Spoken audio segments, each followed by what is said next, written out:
I'm not scared. You're scared.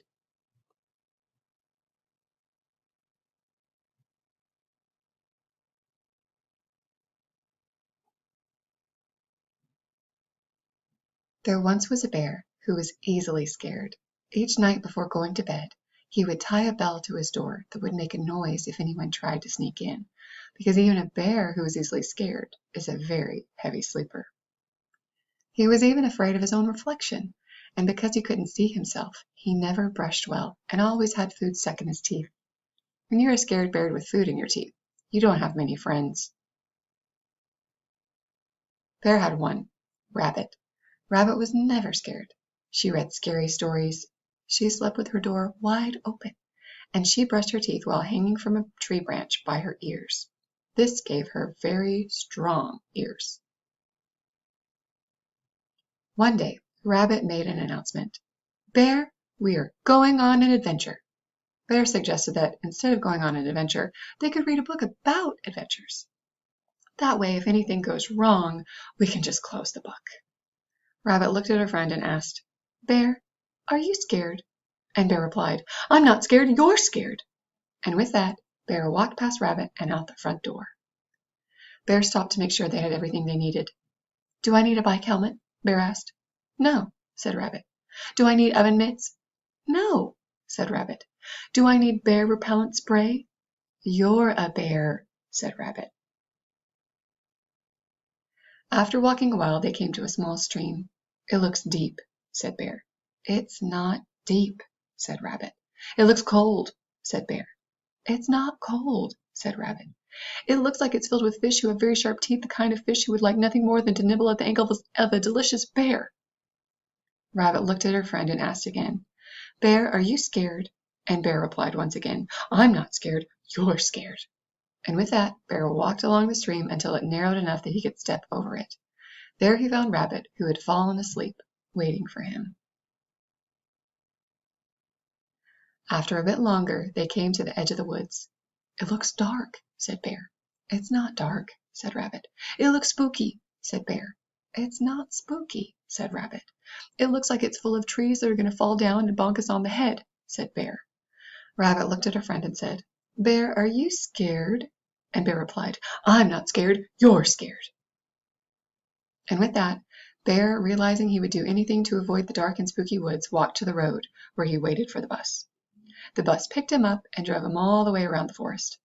When he got to the other side, he woke up Rabbit, who once again had fallen asleep, waiting for him. They walked some more until they came to a mountain. It looks high, said Bear. It's not high, said Rabbit. It looks slippery, said Bear. It's not slippery, said Rabbit. It looks like one of the rocks will fall and roll and land on my paw, said Bear. Rabbit looked at her friend and just had to ask, Bear, are you scared? And Bear replied, I'm not scared, you're scared.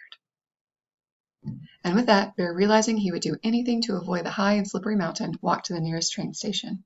The train took him halfway around the mountain to an airfield.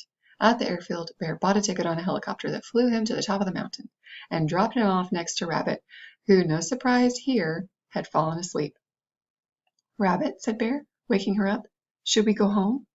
I am not going home, said Rabbit, and she bounced off with Bear following behind her. After a bit more walking, they found themselves at one side of a long rope bridge. Bear stopped. It looks rickety, said Bear. It might be a little rickety, said Rabbit. It looks old, said Bear. It might be pretty old, said Rabbit. It looks like the boards might break if you were heavy enough, said Bear. Mm-hmm, agreed Rabbit. Rabbit looked at her friend and said, Bear, are you scared? And Bear took a deep breath and said, Yes! Yes, Rabbit, I am scared. I was scared of the river, and I was scared of the forest, and I was scared of the mountain, but I am the most scared of this long, old, rickety bridge. And with that, Bear turned around and headed home. He marched back to the helicopter that flew him back to the airfield, then took him to the train back to the forest, where he got on a bus that took him to the river so he could cross where it was narrow, and then trudge all the way back to his house, where he crawled into bed. Rabbit went to the middle of the bridge and thought, See, this bridge isn't dangerous. It's a good bridge. And to prove it, she started to jump up and down. And then she jumped harder. And then she jumped harder than she had ever jumped in her life. And then the board she was jumping on cracked in half, and Rabbit fell right through the hole in the bridge.